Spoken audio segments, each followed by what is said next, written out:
Good morning, student. We are going to complete a play, and second guard we have reached.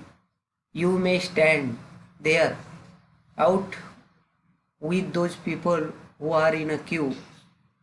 Lord voice from back. Here you people. Here comes the most noble, most revised, most gracious, most learned chaupat of this vast kingdom. Make way for the king. Bow to the royal monarch. King Chaupat arrives to the funfair of bugles and drums and takes his place on the throne. King lets the court begin. हे इथपर्यंत झालं होतं आपलं. इथपर्यंत आलं होतं आपण.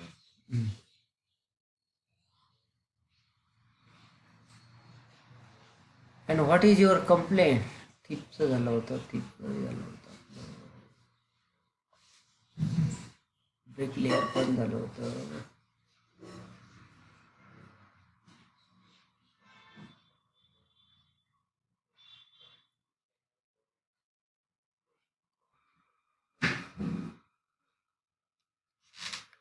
Potter cowering before the king, your majesty, show mercy to this humble potter. I agree the pot I made and sold to the mortar maker was a defective one, but I am not guilty. As I mounting that pot, I heard the sweet, delicate tinkling of anklets. It was the money lender's daughter. Who is responsible for that? Now money lender's daughter. Money lender म्हणजे सावकार. Compound word आलेला आहे, लिहून घ्यायचा आहे. Daughter म्हणजे स्वतःची मुलगी. She distracted me, that is she disturb me just as I was shaping the mouth and it became too wide. आणि त्यामुळं मला डिस्टर्ब झाला आणि ते फार लांब झालं. Do you think the potter is telling the truth? Why? We are going to find. म्हणजे हा पॉटर खरोखरच खरं सांगतोय का? पॉटर म्हणजे कुंभार. One who makes the earthen pot is called potter. किंवा मातीची मडकी बनवतो त्याला कुंभार आपल्या भाषेमध्ये म्हणतात. King said bring the money lender's daughter here. आणि मग राजाने सांगितलं की जा त्या सावकाराच्या मुलीला इथे घेऊन या. दिस व्हेरी इन्स्टंट, अगदी तात्काळ. She must be send to the gallows. तिला सोळावर पाठवायचं आहे. For disturbing this pot poor potter at work. First guard leaves and enters with the money lenders and his daughter. त्या सावकाराला आणि मुलगीला घेऊन येतो. चित्रात दाखवलंय बघा इथं. Watch the given picture carefully. Money lender in a desperate voice, अगदी खालच्या आवाजात, घाबरत O just king spare my daughter. Spare means to save. माझ्या मुलीला वाचवा. She is my only child and to be wedded next Monday. आणि पुढच्या सोमवारी तिचं लग्न होणार आहे. The potter, the money lender's daughter and the goldsmith. बघा आता गोल्ड स्मिथ म्हणजे सोनार. Why is the daughter so confident that the king will not hang her? Does her prediction come true? To come true म्हणजे सत्य होणे किंवा घडणे. Prediction म्हणजे बाकी तिचं सत्य झालं का तिने सांगितल्याप्रमाणे. Daughter O do not fret. Father fret that is afraid, घाबरू नका. The king will not hang me, मला राजा सुळावर चढवणार नाही. To the king your most esteemed highness, I rarely step outside the threshold of my home. घराच्या बाहेर मी पडले. But as my father said, माझे वडील म्हणाले काय? I am to be married next week. मी पुढच्या आठवड्यात लग्न करणार आहे. And my jewellery is not ready. माझे दागिने तयार नव्हते. I had to go to the goldsmith shop. आणि म्हणून मला त्या सोनाराच्या दुकानासमोर जावं लागलं. टू अर्ज म्हणजे विनंती करणे.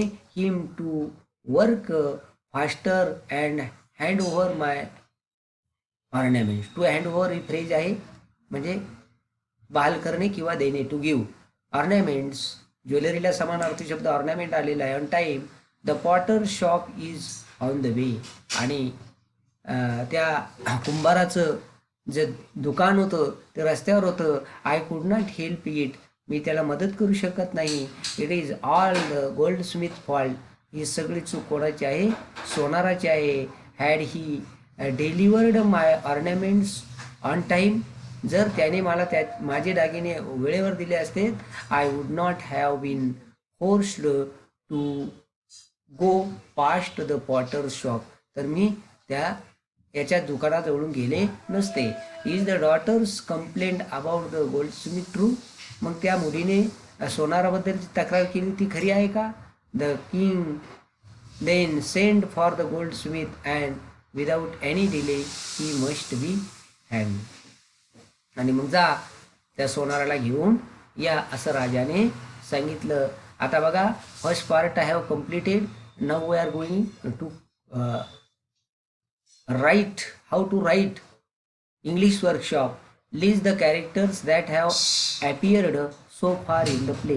ह्या नाटकामध्ये जेवढ्या कॅरेक्टर्स आहे, how many characters are there, how many characters are mentioned in the story or in the play, you have to make a list of all characters. For example, the king, courtier, then goldsmith and daughter of the moneylender, the martyr, etc.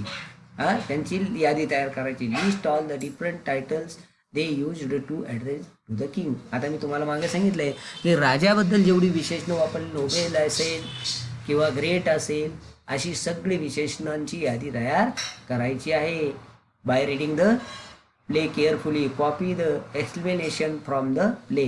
आता explanation म्हणजे काय? उद्गारवाचक जेवढी वाक्य आलेली आहे त्यांची पण यादी तयार करायची. Copy the orders imperative sentences from the play. आणि सगळ्यात महत्त्वाचा भाग, जेवढी आज्ञार्थी वाक्य आलेली आहे त्या सगळ्या आज्ञार्थी वाक्ये सुद्धा वहीमध्ये लिहून काढायची आहे, होमवर्कमध्ये लिहून काढायचे आहे. For example, fetch the daughter, bring him, अशी जी आज्ञार्थी वाक्य म्हणजे काय? तर आज्ञार्थी वाक्य म्हणजे बघा, या ठिकाणी मी तुम्हाला आज्ञार्थी वाक्य म्हणजे ज्या वाक्याची सुरुवात ही क्रियापदाच्या मूळ रूपाने होते आणि त्या मूळ रूपाचं आद्याक्षर कॅपिटल असं. उदाहरणार्थ, ओपन द डोअर हे आज्ञार्थी वाक्य आहे. डोंट मेक नॉईज हे नकारार्थी आज्ञार्थी आहे. लक्षात ठेवा, आज्ञार्थी वाक्यामध्ये करता दिलेला नसतो. कॉपी द ऑर्डर्स हे सुद्धा आज्ञार्थी वाक्य. कॉपी द एक्सप्लेनेशन ही सुद्धा आज्ञार्थी वाक्याची उदाहरणं आहेत, लक्षात घ्या. Use your imagination and the details from the play. तुमच्या ज्या काल्पनिक शक्ती आहे त्या नाटकातून म्हणजे कोणकोणत्या आल्या. And draw a map of Andhar Nagari, आणि अंधार नगरीचं तुम्हाला चित्र काढायचं आहे. By stretching your imagination power. Write what each of the following should have said after listening to the complaint against him oblique her. एकमेकाच्या विरोधात काय काय, डॉटरने कोणाच्या विरोधात कंप्लेंट केली, पॉटरने कोणाच्या विरोधात कंप्लेंट केली. Potter complaint against goldsmith, daughter complaint against goldsmith. काय असेल ते बघा, mortar maker, no I am, काय काय म्हटलं ती वाक्य लिहायची आहे. ब्रिकलेअर काय आहे, मर्चंट काय आहे, ते सगळे लिहायचे. Who should the king have said to the thief, what should the king have said to the thief. आणि राजा त्या चोराला काय म्हणाला असेल. Will a thief appear in a court on his own. राजा तो चोर स्वतःहून त्या ठिकाणी हजर झाला असेल का? स्टोरी वाचल्यानंतर तुम्हाला कळेल. Why does this thief dare to do so. आणि मग त्या चोराने असं करण्याचं धाडस का केलं. आलं लक्षात. आता या ठिकाणी बघा, नववा भाग आहे, 9th. Read the following sentences. पुढील वाक्य वाचा. And find the subject and the verb in each. आणि त्या वाक्यातली काय शोधून काढा. कर्ता, सब्जेक्ट म्हणजे कर्ता, वर्ब म्हणजे क्रियापद. बघा, वाक्याच्या विधानार्थी वाक्याच्या सुरुवातीला and assertive sentence begin with a subject. वाक्यात सुरुवातीला कर्ता असतो, मग इथं यू येईल, इथं वर्ब येईल, इथं वर्ब काय येईल, आर, बरोबर आहे, सहाय्यकारी. नंतर टू बीचं रूप म्हणा त्याला. आय इथं करता आला, एम इथं आलं लक्षात. यू नंतर हॅव हर्ड इथे येईल बघा, हर्ड हॅव हर्ड. नंतर मस्ट पे इथे येईल, पे वर्बमध्ये येईल, ही सब्जेक्टमध्ये येईल. आलं लक्षात. And watch the video again and again to do or to complete your workshop properly. आता बघा number 10 last part. Read following sentences, tick the ones in passive voice. म्हणजे कर्मणी प्रयोगातली जी वाक्य आहे त्यांची कॉपी देम करेक्टली ती लिहायची आहे.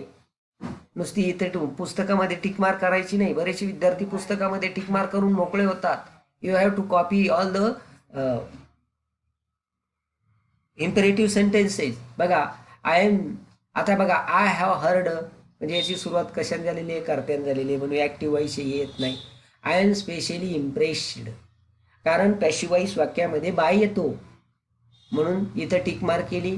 त्याच्यानंतर बघा पुढे and my friend was instantly killed, तात्काळ माझ्या मित्राला ठार केलं गेलं म्हणून इथे टिक मार्क केलेली आहे. आता इथं वाज आलेला आहे. त्याच्यानंतर my house has been recently build, माझं घर नुकतंच बांधण्यात आलं. बाय होम, बाय होम कोणी बांधलं होते घर तुम्हाला माहिती आहे, शोधून काढा आणि लिहा. It is the fault of the brick layer, आणि हे ॲक्टिव्हायचं वाक्य आहे. अशा पद्धतीने आपण या ठिकाणी हा भाग कंप्लीट केलेला आहे. आणि आता राहिलेला सेकंड पार्ट आहे तो पुढच्या व्हिडिओमध्ये आपण पाहणार आहोत. याची सगळ्यांनी नोंद घ्या. आणि सगळ्यात महत्त्वाची गोष्ट, I am telling you all the instruction in Marathi. Remember one thing, सगळा अभ्यास हा डिटेल करायचा आहे. You have to read both part of the play twice or thrice for your better understanding. It will help you to do your workshop properly. Okay, if you will have any difficulty, contact me.